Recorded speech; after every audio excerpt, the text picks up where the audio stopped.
All right, Alan, can you tell me about Getaway? Okay, Getaway is a British tale told in the country of Sweden. It is a comedy starring Nick Frost and Ainsley B. They play the Smith family, all four of them here, and they have decided that they're going to go on a getaway. As you can see, the title has two meanings. So they go on a getaway to a small Swedish island called Svalta, where every year the Svaltans perform a play about their history. The history in which a plague ravaged the island and you either starved to death or you turned to cannibalism.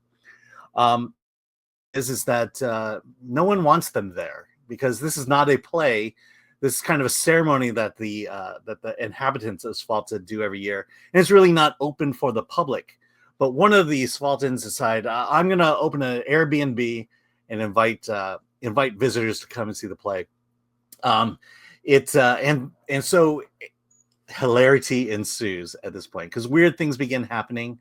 Uh, the family starts getting these dreams about death and horror.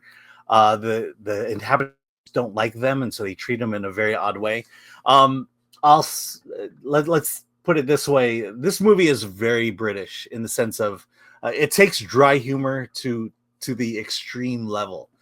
Because you have this contrast between this kind of fun-loving modern family going to an island full of basically stuck-up inhabitants who are just they just don't want visitors in there, and it's a comedy and it's supposed to be a horror, and what I've found is that when you combine genres, it doesn't elevate either the comedy or the horror, but when you combine the genre, it actually lessens the impact of it. So it's not as funny as you hope it would be, and it's not as scary as you think it would be. And I'll give you an example. This happens in improv all the time. Movies are about stakes. Stories are about stakes. So here's an island of cannibals. Let's just put it that way. And then you bring in a normal family who's kind of unaware that they're on an island of cannibals. They don't treat things as serious. They don't treat things with any stakes. So the story has no seriousness to it. The story has no stakes to it. And so when horrific things happen, and then you have the family just respond as if this is normal, you miss that kind of contrast, that needed contrast to, elevate the horror or elevate this comedy. And so, look, I like Nick Frost. I like Ainsley B. And this one, I'm just not. I was pretty much bored through it and wanted to get it over with. And I say the biggest problem is the stakes. There are high stakes in this movie, but the reactions from either from the entire cast is not high enough to make it funny or to make it horror. There's a few sexy moments. I'll give you that. And there's kind of the second half is kind of a bloodbath. Let's put it that way. But who cares about a bloodbath if you're not taking it seriously? Oh man! So what would you rate this? I'd give it a 5. I know we gave it a 7. I'm just not.